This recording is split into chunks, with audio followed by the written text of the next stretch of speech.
Hello everyone, I am Neeraj Maurya from Chandigarh educators.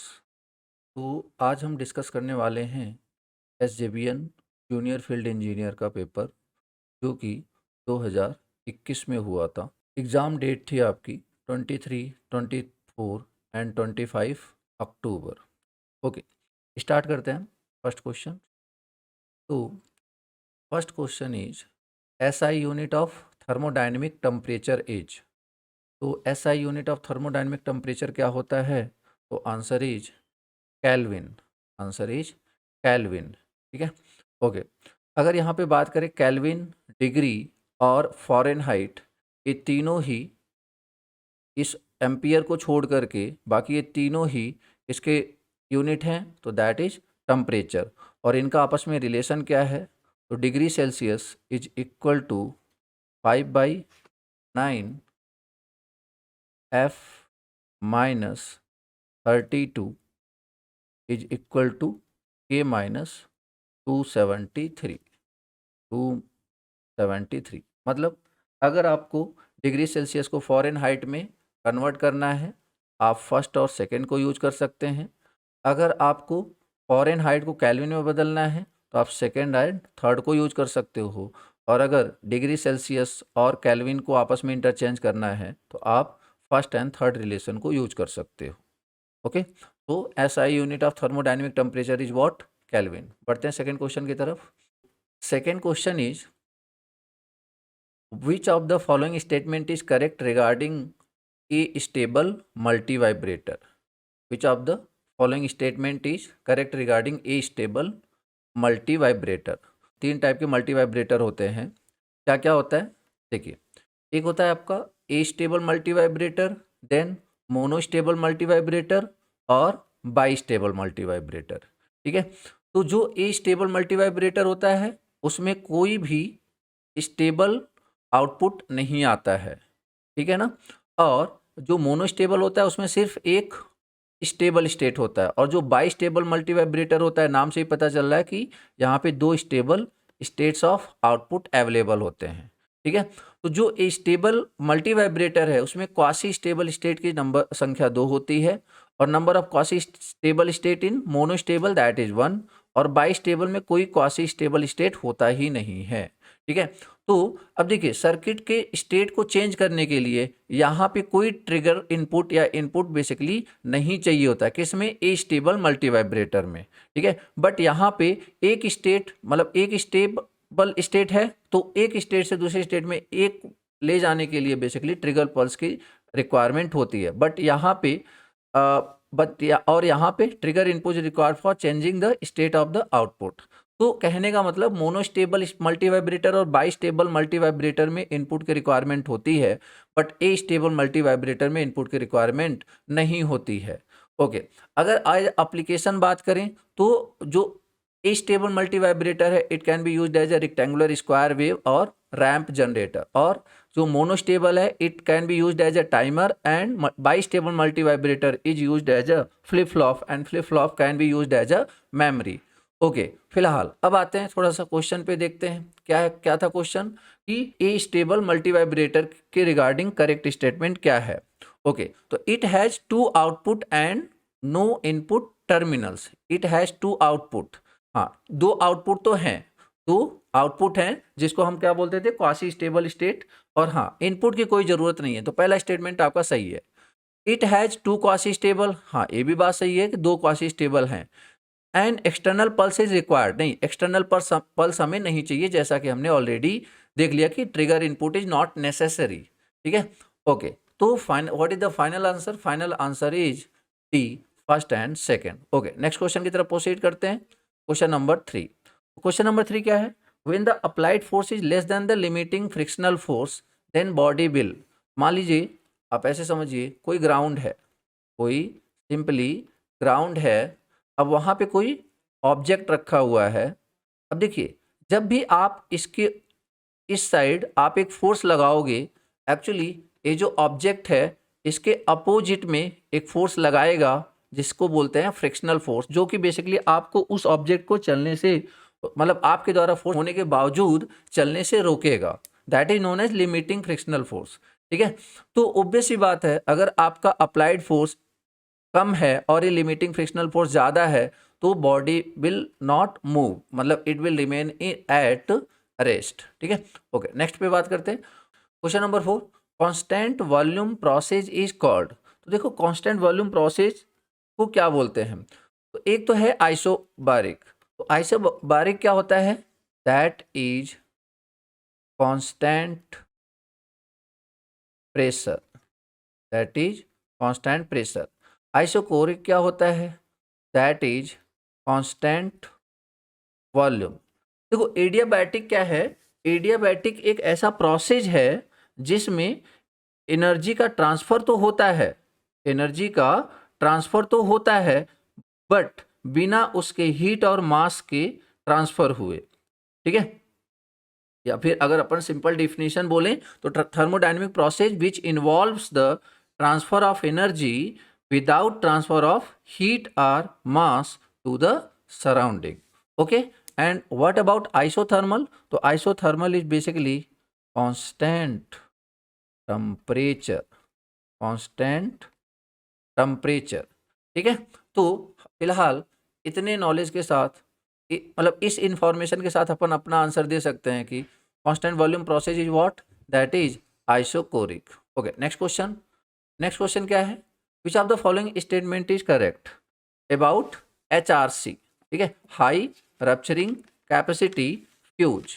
ठीक है, okay तो क्या है, advantage of HRC fuse is that operating time is very nearly inversely proportional to the fault current and whereas a variable fuse element does not conform to this law। Okay, ये बात तो सही है, like simple सी बात है कि जितना ज़्यादा करंट होगा हम चाहेंगे फ्यूज उतना जल्दी काम करे, तो operating time must be inversely proportional to the fault current, कि लाइक कि जितना ज़्यादा करंट उतना कम टाइम ले ताकि कम से कम बेसिकली हमें नुकसान हो। Disadvantage of HRC fuse is that is cartridge is to be replaced as a whole. सही बात है, पूरा का पूरा चेंज करना पड़ेगा। The fuse of 0.5 mm diameter can continuously bear 15 amperes without heating appreciably. Okay, हाँ ये भी आपका स्टेटमेंट सही है, तो बेसिकली तीनों स्टेटमेंट सही है, तो answer is D. Okay, motor is a device which convert, तो ऑब्वियस सी बात है यार, इलेक्ट्रिकल मोटर क्या करता है, इलेक्ट्रिक एनर्जी को मैकेनिकल एनर्जी में कन्वर्ट करता है, इलेक्ट्रिक एनर्जी को मैकेनिकल एनर्जी में कन्वर्ट करता है।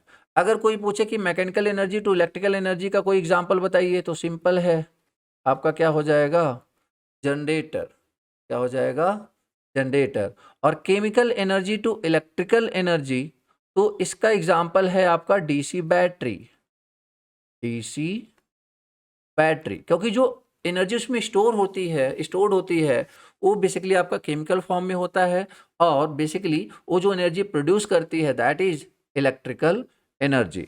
ओके, और अगर mechanical energy to chemical energy की बात करें तो इसका एक एग्जांपल हो सकता है डाइजेस्टिंग फूड। ठीक है, डाइजेस्टिंग फूड। ठीक है, खैर, तो motor is a device which convert electrical energy to a mechanical energy. Okay, question number 7 देखते हैं। तो sensitivity of full wave rectifier, अगर हम बात करें sensitivity of full wave rectifier की, तो sensitivity of AC in case of full wave rectifier is 0.9 sensitivity of DC। और अगर अपन हाफ वेव रेक्टिफायर की बात करें, sensitivity of AC is 0.45 sensitivity of DC। और इसमें से अगर हमसे ये पूछा जाए कि किसकी सेंसिटिविटी ज़्यादा होती, तो याद रखना sensitivity of DC is greater than sensitivity of AC। ये सारी डेरिवेशन आपके फुल कोर्स में कराए गए हैं।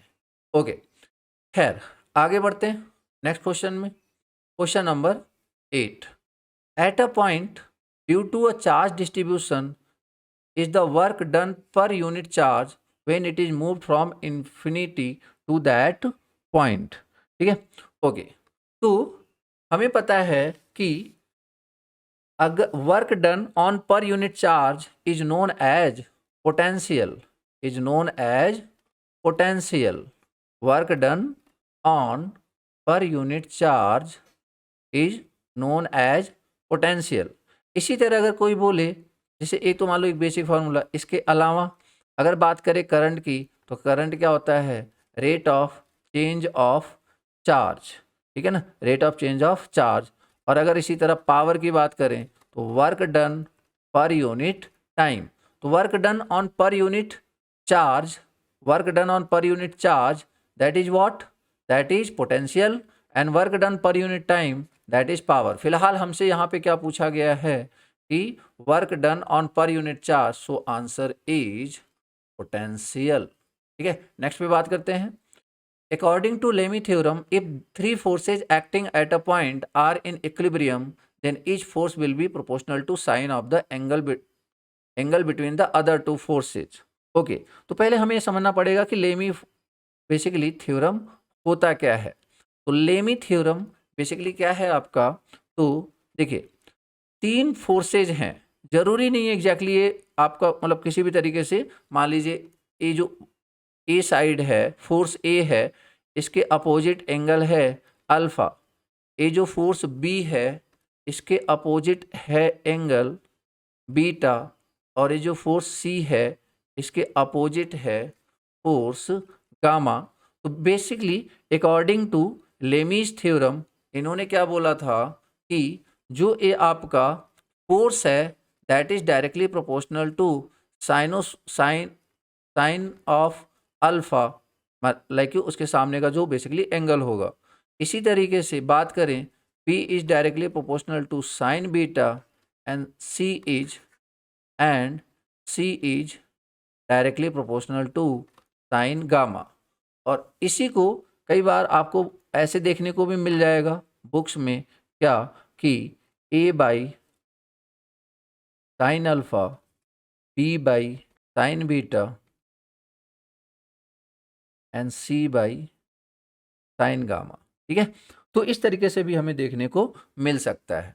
तो आ जाते हैं स्टेटमेंट पे। According to Lami's theorem, if three forces acting at a point are in equilibrium, then each force will be proportional to sine of the angle between the two other two forces. ठीक है, तो वही बात लिखी हमने यहाँ पे। तो लेकिन पहला स्टेटमेंट तो आपका ट्रू है, the members of trusses only takes axial force, ये भी बात सही है। तो दोनों स्टेटमेंट सही हैं, तो आपका आंसर क्या हो जाएगा, सी, आपका आंसर हो जाएगा सी। आगे बढ़ते हैं।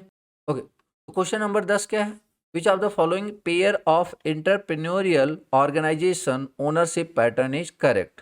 तो right answer is cooperative enterprise and collective ownership.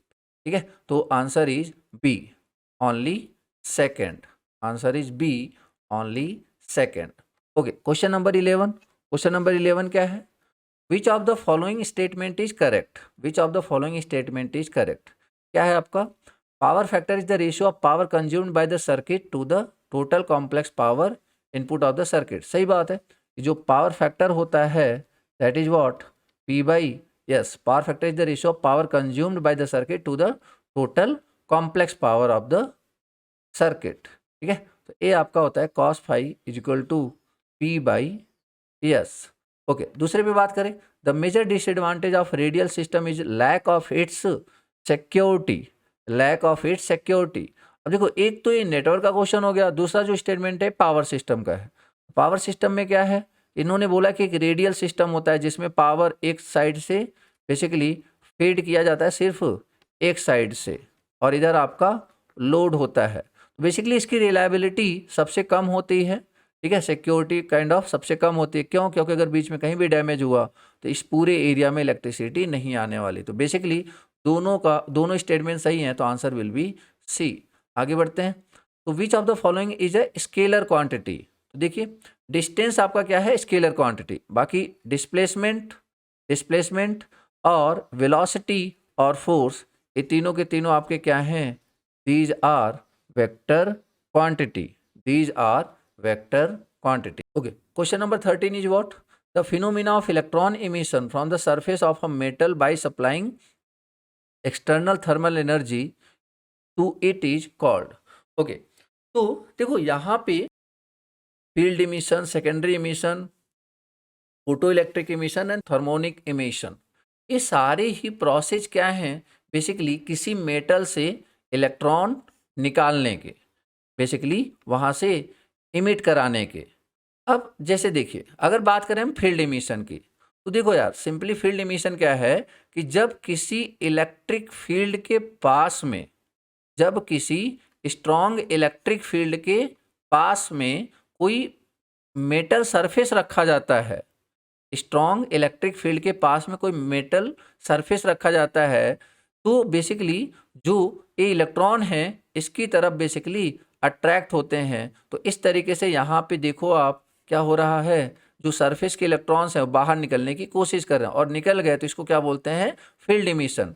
तो फील्ड इमिशन बेसिकली एक फिनोमिना है जिसमें हम किसी मटेरियल के सरफेस से इलेक्ट्रॉन इमिट कराते हैं with the help of high electric field intensity या हाई इलेक्ट्रिक फील्ड। ठीक है, ओके। तो ये हुआ फील्ड इमिशन। ठीक है, सेकेंडरी इमिशन। सेकेंडरी इमिशन क्या होता है, जैसे मान लीजिए आप कोई इलेक्ट्रॉन है, अगर वो इलेक्ट्रॉन जा करके किसी सरफेस से टकराता है, जब वो इलेक्ट्रॉन जा रहा है तो उसे बोलेंगे प्राइमरी इलेक्ट्रॉन। और जब उस सरफेस पे टकराता है किसी सरफेस पे, तो उस सरफेस के इलेक्ट्रॉन रिलीज होते हैं। तो वो जो दूसरी बार जो इलेक्ट्रॉन रिलीज हुए हैं प्राइमरी इलेक्ट्रॉन के टकराने से, उनको बोलते हैं सेकेंडरी इलेक्ट्रॉन। ओके, अब नेक्स्ट बात करें फोटो इलेक्ट्रिक इमिशन की। तो फोटो इलेक्ट्रिक इमिशन क्या है, अगर किसी मेटल सरफेस पे बेसिकली लाइट की बम्बार्डिंग होती है, तो बेसिकली उससे इलेक्ट्रॉन निकलते हैं, इलेक्ट्रॉन का रिलीज होना, that is photo electric emission. Thermionic emission. Thermionic emission क्या है, बेसिकली आपका basically when a metal is heated sufficiently, मान लीजिए कोई मटेरियल है उसको एक सफिशिएंट अमाउंट में हीट दी गई, और जब उसको बहुत ज़्यादा काइनेटिक एनर्जी मिल जाएगी, जब हीट देने से बहुत ढेर सारा काइनेटिक एनर्जी मिलेगी और वो अपना इलेक्ट्रॉन प्लेस छोड़ देगा, तो इसी प्रोसेस को बोलते हैं थर्मोनिक इमिशन। अब देखिए, अब यहाँ पे क्या है, पूछा है कि सप्लाइंग एक्सटर्नल थर्मल एनर्जी, तो आप खुद ही बता सकते हो कि कौन सा आंसर हो जाएगा, दैट इज डी। ठीक है, ओके। नेक्स्ट बात करते हैं 14, the primary winding of 60 and 12 amperes, मतलब बोलना चाह रहा है कि I1 की वैल्यू 60 एम्पियर है और I2 की वैल्यू 12 एम्पियर है। तो इलेक्ट्रिक करंट और electric current transformer has turn 10 turns. ठीक है, how many number of turns should be provided on the secondary. तो बेसिकली हमें पता है एमएमएफ बैलेंस इक्वेशन से N1 I1 is equal to N2 I2। N1 आपका कितना है 10, I1 कितना है 60, N2 बेसिकली निकालना है और I2 कितना है 12। What is the value of N2 here, answer is 600 divide by 12, तो आंसर इज 50। ठीक है, answer is 50। Okay, next question पे चलते हैं। Which of the following is a unit of force, which of the following is the unit of force. तो force का unit क्या होता है, पहले फोर्स होता क्या है, फोर्स के बहुत सारे फार्मूले होते हैं, उसी में से एक होता है m इंटू अल्फा। ठीक है, Newton's law, F equal to m into alpha. और m अगर हम बात करें, m का यूनिट क्या होता है, दैट इज kg।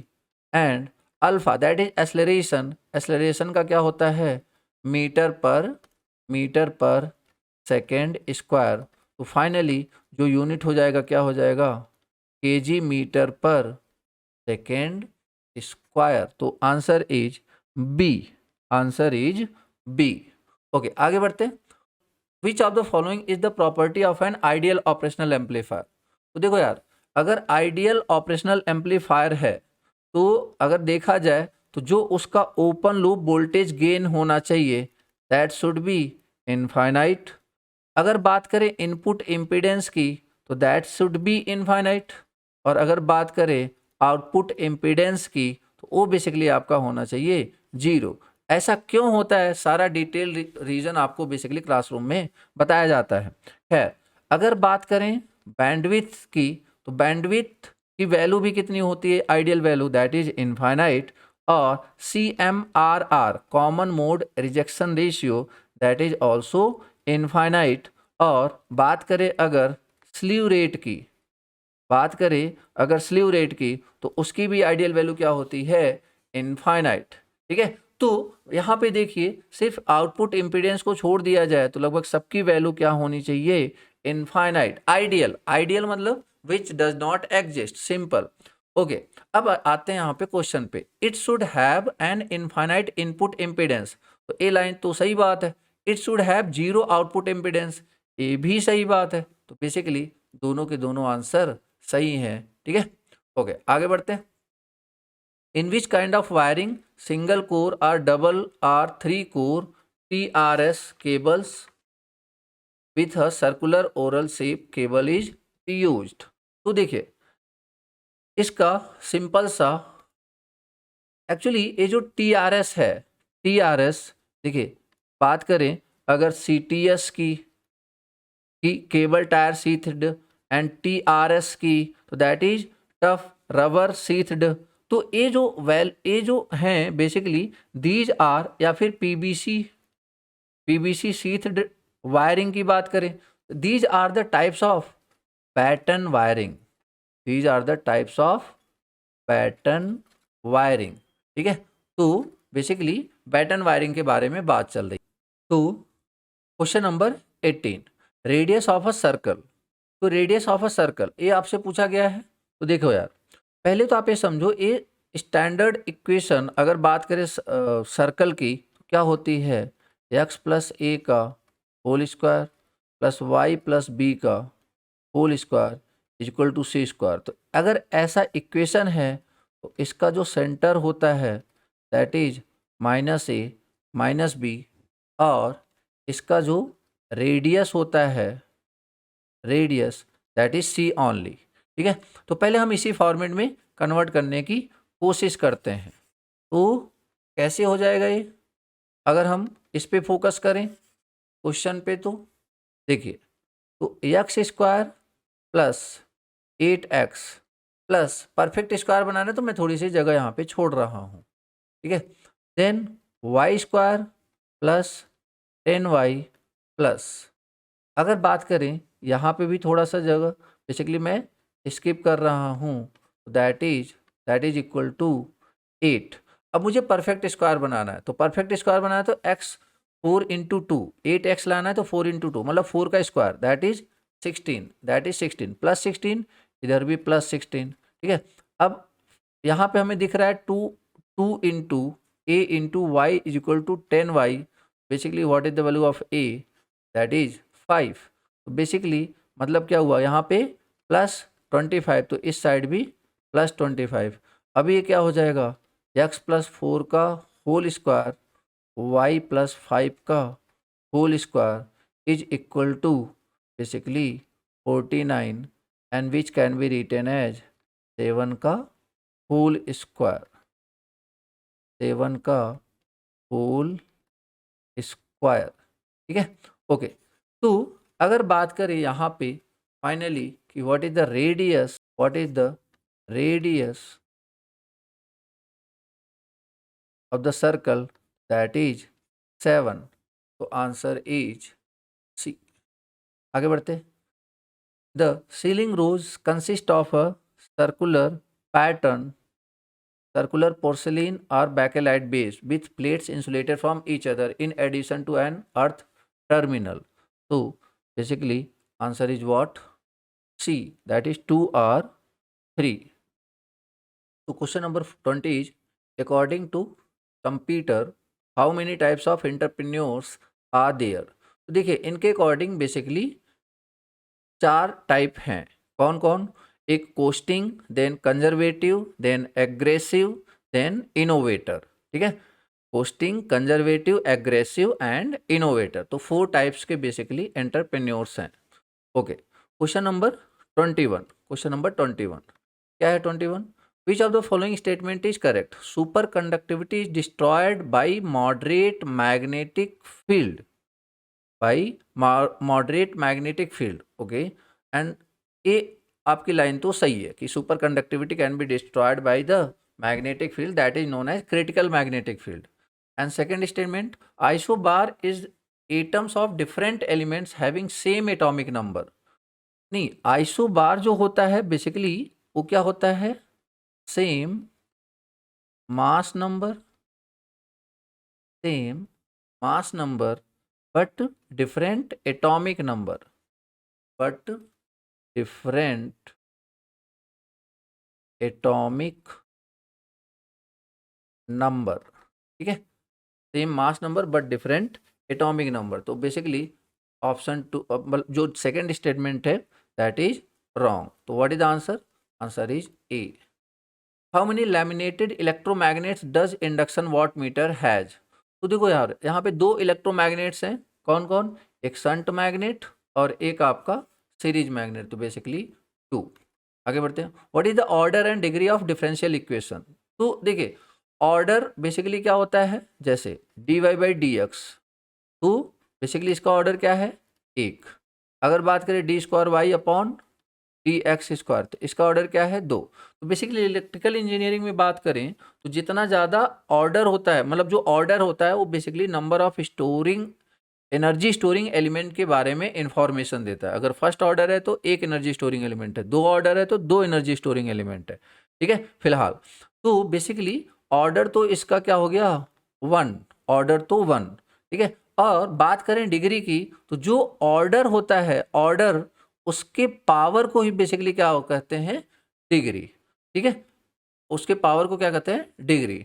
अब मान लीजिए एक से ज़्यादा, और यहाँ पे मान लीजिए ए आ गया, कि एक आ गया d y by d x, उसी एक्सप्रेशन में आ गया d square y upon d x square.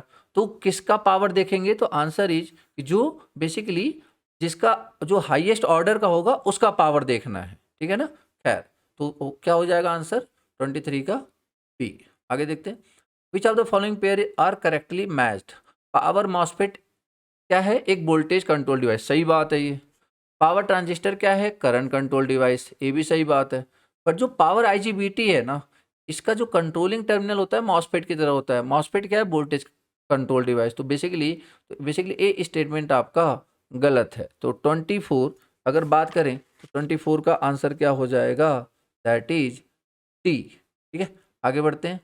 जैसे इसी में देखिए, ये देखिए यहाँ पे आपका क्या है? ये वोल्टेज कंट्रोल डिवाइस, ये करंट कंट्रोल डिवाइस, और यहाँ पे भी गेट लगा हुआ है। ये क्या है आपका?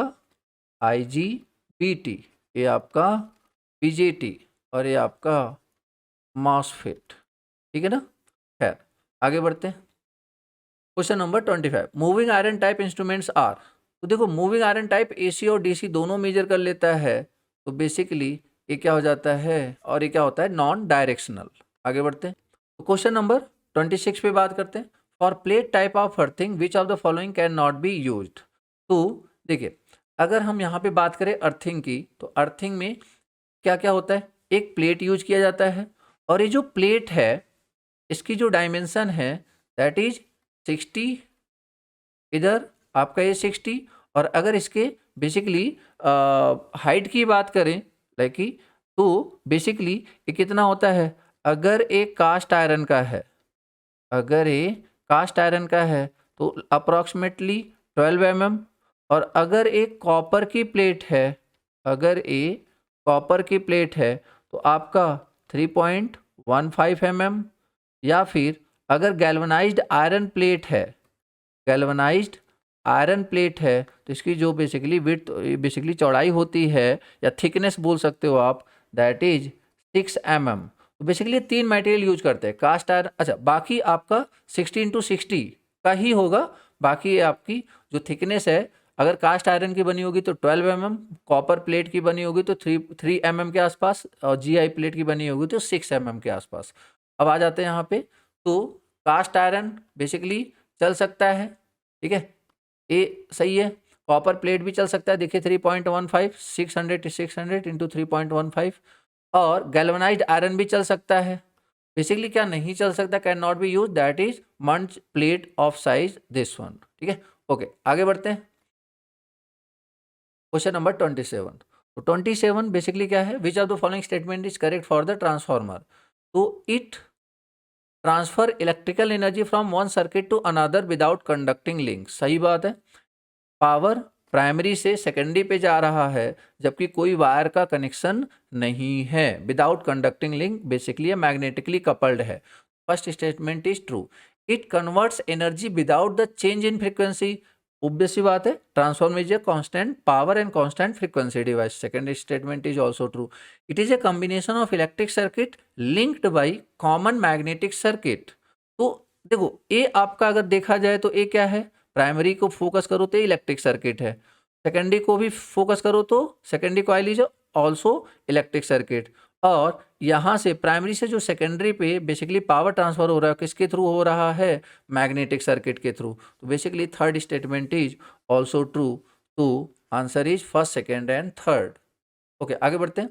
Question number 28, which of the following statement is correct. The red wire is the neutral wire. नहीं, red wire is not a neutral wire. अगर न्यूट्रल वायर की बात करें तो ये बेसिकली ब्लू कलर का होता है, तो रेड वायर तो लाइव वायर होता है, मतलब ये फर्स्ट स्टेटमेंट इज रॉन्ग। अगर बात करें the potential difference between the live wire and the neutral wire, तो बेसिकली बोल रहा है कि फेज और मतलब एक तरीके से अगर सिंगल फेज है तो उसके इनके बीच का पोटेंशियल डिफरेंस कितना होता है, तो दैट इज अब मैक्सिमम केस में 220 वोल्ट। तो सेकेंड स्टेटमेंट इज ट्रू, ठीक है, तो ओनली सेकेंड। आगे बढ़ते हैं। It is a device that convert AC power into DC power. तो एसी पावर को डीसी पावर में कौन कन्वर्ट करता है, तो आंसर इज रेक्टिफायर। अगर बात करें ट्रांसफार्मर को तो बेसिकली एसी पावर को एसी पावर में ही कन्वर्ट करता है, वोल्टेज को स्टेप अप या स्टेप डाउन करके।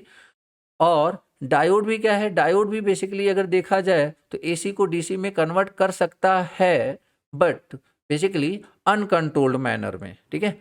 ओके, तो आंसर इज रेक्टिफायर, मतलब with the help of diode we can make rectifier, आप ऐसे समझ लीजिए, ठीक है। तो रेक्टिफायर एक डिवाइस है बेसिकली जो एसी पावर को डीसी पावर में कन्वर्ट करेगा।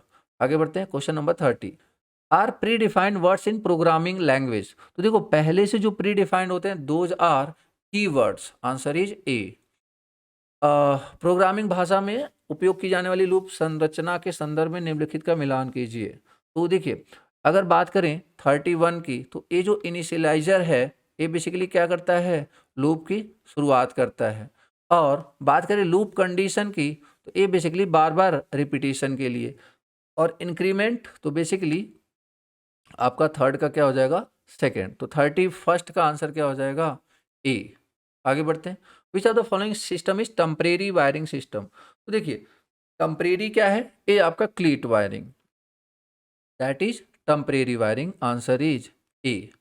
आगे बात करें तो बेसिकली देखिए यहाँ पे एक सिंबल है डबल इक्वल का, that belongs to which operator classification in C programming. तो answer is C, logical operator, ठीक है। आगे बढ़ते हैं। The resultant of two forces P and R, मतलब बोल रहा है कि दो फोर्स हैं पी और दूसरा क्या है आर, ठीक है, और इनके बीच का एंगल है थीटा। तो बताओ, मान लीजिए अगर इनके रिजल्टेंट की बात करें, इनका रिजल्टेंट कहीं यहाँ पे आएगा, ठीक है। अगर इनके रिजल्टेंट की बात करें तो इनका रिजल्टेंट कहीं पे यहाँ पे आएगा। सपोज दैट इज यक्स। तो इन्होंने पूछा कि what is the resultant value of यक्स। तो answer is what, a square plus b square plus 2ab cos theta. तो लाइक कि P square plus are square plus 2pr into cos theta, ठीक है। इसी में अगर आपका ए मान लीजिए दोनों के बीच में राइट एंगल ट्राइंगल बन जाता है, तो कॉस थीटा की वैल्यू कितनी, कॉस थीटा की वैल्यू हो जाएगी, थीटा की वैल्यू कितनी हो जाएगी 90, और कॉस 90 की वैल्यू 0। तो बेसिकली सिर्फ क्या आता है p square plus are square, ठीक है, अगर थीटा की वैल्यू 90 हो जाए। तो फिलहाल इसके लिए आंसर क्या हो जाएगा आपका, आंसर इज ए, ठीक है। ओके, नेक्स्ट बात करते हैं क्वेश्चन नंबर 35। तो क्या है question number 35, an ammeter should be connected in parallel with load for measuring electric current. नहीं, अमीटर को बेसिकली हम किस में ऐड करते हैं, तो अमीटर को लोड के साथ सीरीज में कनेक्ट करते हैं, ना कि पैरेलल में कनेक्ट करते हैं। Second statement, volt meter should be connected in series. नहीं, जिसके अक्रॉस वोल्टेज मेजर करना होता है उसके पैरेलल में हम बेसिकली वोल्ट मीटर को ऐड करते हैं। तो बेसिकली दोनों के दोनों स्टेटमेंट ही आपके क्या हैं, गलत हैं। तो basically neither one and nor two, ठीक है। तो बेसिकली ये हमारे डिस्कशन का फर्स्ट पार्ट था। अगर आप इसका सेकेंड पार्ट भी चाहते हैं, अगर आपको ये डिस्कशन अच्छा लगा तो प्लीज़ कमेंट करके बता दीजिएगा, ताकि हम सेकेंड पार्ट भी जल्द से जल्द अपलोड कर सके। Okay, thank you so much.